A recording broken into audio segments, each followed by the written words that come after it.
Hi, my name is Porsha Kimble, your cake diva, and today I'm going to demonstrate how to make fondant frills on your cake. To create the fondant frill look for your cake, you're going to want to roll out a very thin piece of fondant. If you roll out a thick piece, you will not get the frill edge look for the frills on your cake. What I'm going to use is a actual fondant rollout pin here that has spacers that I can use to get an even strip for all my fondant. If you don't have one of these at home, you can just use a ruler. Once my fondant has been cut, I'm going to pull the excess fondant back.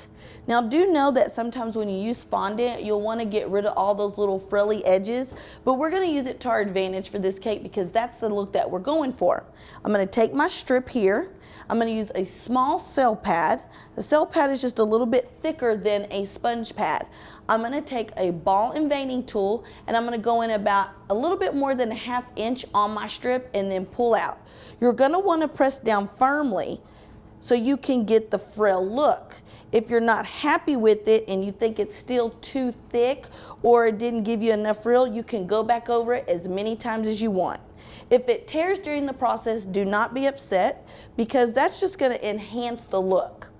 Once I've got my frills on this strip alone, I'm going to remove my piece of fondant and I'm going to move it onto a sponge pad.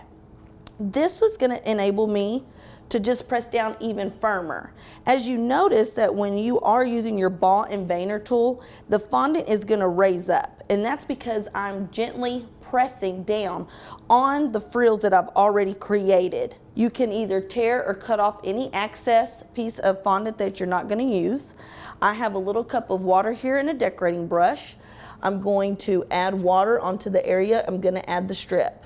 Now if you notice, I am going to start from top to bottom. If I did from the bottom to the top, it would be really hard for me to place those strips down inside. So I'm going to take my strip, I'm going to just place it firmly and gently right here on the edge.